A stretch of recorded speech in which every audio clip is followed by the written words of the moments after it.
Okay, today's problem which we'll be solving is the transportation problem. And we are going to find the initial feasible solution using the Vogel's approximation method. Okay, I want you all to note down the steps one by one. And if you have any doubts, you can ask me. Now, in the first step of your Vogel's method is to calculate the penalties. Okay, the penalties are calculated between the lowest per unit cost of the cells for both rows and columns. Now, what is the use of the penalties here? Your penalties will indicate that if I do not make any allocations in the least cost cell, then I might increase my overall cost by that particular penalty per unit, remember. That means if the penalty is maximum and I'm not able to allocate any values in that particular row or column, my cost is going to increase. Okay, that is the whole purpose of calculating your penalties. Once we find the penalty, we have to select the maximum penalty and perform the allocations in the unoccupied cell, having the least per unit cost. Now, if there is a tie between the maximum penalties, okay, you have to select the row or the column having minimum per unit cost. And if there is a tie between per unit cost as well, then you have to check in which cell I can assign maximum units. And you have to select that cell. And if even that is a tie, then you can select any one of the cell. Okay, that indicates that there can be two solutions for that particular problem. Clear? The next step is, after allocating, reduce the supply and the demand depending on the allocated units and eliminate cells where allocation is not possible anymore. For example, if the demand becomes 0 now, okay, so in that particular column, if there are any cells which are not occupied, you have to just put a cross there. Or in some methods, we have seen that a line is put. The whole column is, covered by a line. So instead of you covering the whole column with a line, what you can do is put a cross in the unoccupied cell where the demand or the supply has become 0. Okay. And then you have to repeat the first step again. That means you have to again calculate the penalties, but this time you have to ignore the cells or the row or the column where the demand or the supply is exhausted. So if you have a column which is having 0 demand, you are not supposed to consider any of the cells while calculating the penalties. Now I'll take one example, a very simple one, and explain you the steps. So we go to this table. Now, if you remember, we have solved the same problem using the least cost method as well as the northwest corner method. Okay. So here we have 2 supply and 3 demands. Okay. So the values are given to you. The cost per unit is given in the small square bracket on the top corner of each cell. So 15, 30, 20, 30, 40, and 35, these are your unit cost. Whereas supply from S1 is 50 units, from S2 it is 30 units. And the demand at D1 is given as 25, D2 45, and at D3 we have demand of 10 units.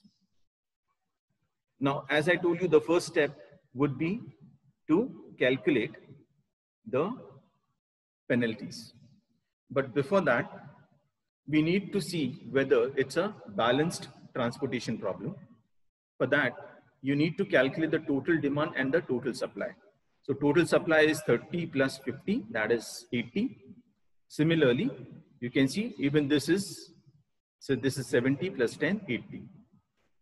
Okay. So once it is balanced problem, then we go ahead and find the penalties. Now in the first row, the 2 least cost is 15 and 20. So 20 minus 15 is going to give me 5. For the second row, 2 least cost is again 30 and 35, which will give me 5 again.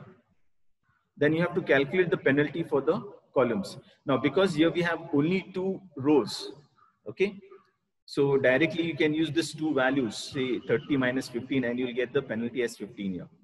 Then 10, and finally I'll get 15 here again, okay? So the penalties, after I calculate, I'm getting 5, 5.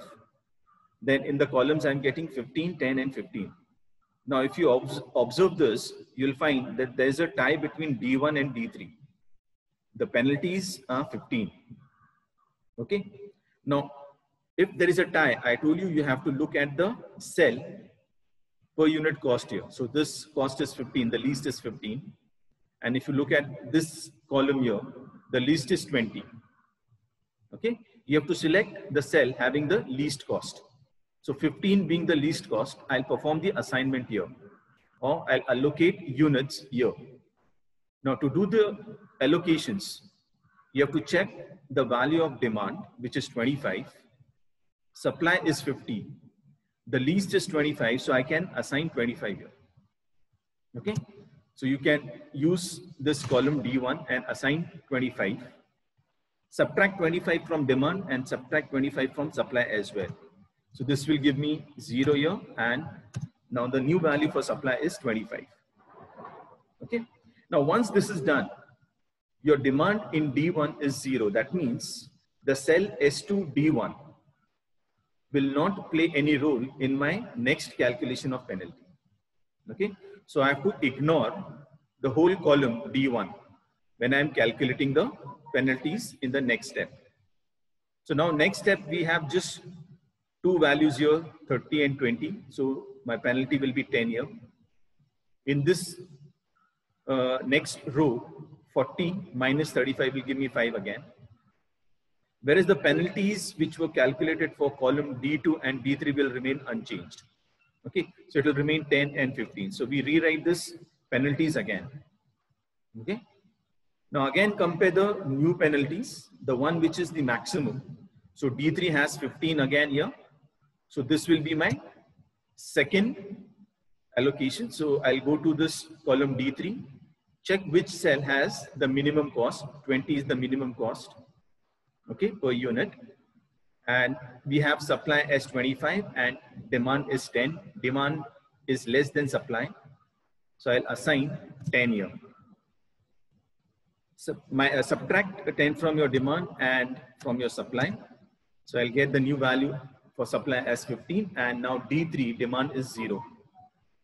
Okay, once this D3 becomes 0, I'm not going to consider this column again for my next calculation. Okay, and just because we have just a single column now, the penalties will be just the values here. 30 will be the penalty here, 40. Okay, and we subtract this 2, I'll get 10. The maximum is 40, so I can directly go here and make the allocations. Okay, so 30 will be assigned here. Subtract 30 from your 45, and from 30, it becomes 0. And the only cell which is remaining now is S1 D2. So remaining 15 values or 15 units will be assigned here. Okay. Now once all the supply and the demands are zeros, okay, what we need to check is how many cells are allocated in my transportation table. Okay, so you can check it out. 1, 2, 3, and 4. 4 occupied cells are there. Okay, and the total dimension, we have 2 rows and 3 columns. Now, to check whether it is an optimum or whether it is a feasible solution, there's a formula, as I told you. The total number of allocated cells should be equal to the number of rows plus number of columns minus 1. So we have 4 allocated cells, and 2 plus 3 minus 1 also gives me 4. So this solution is my feasible solution. You can go ahead and just calculate your cost involved in this particular problem. So we multiply 25 by 15 plus 15 multiplied by 30 plus 10 multiplied by 20 and plus 30 multiplied by 40.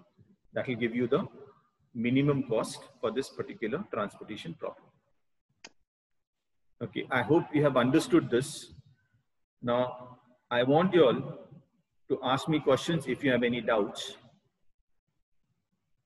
I'll stop sharing the screen now.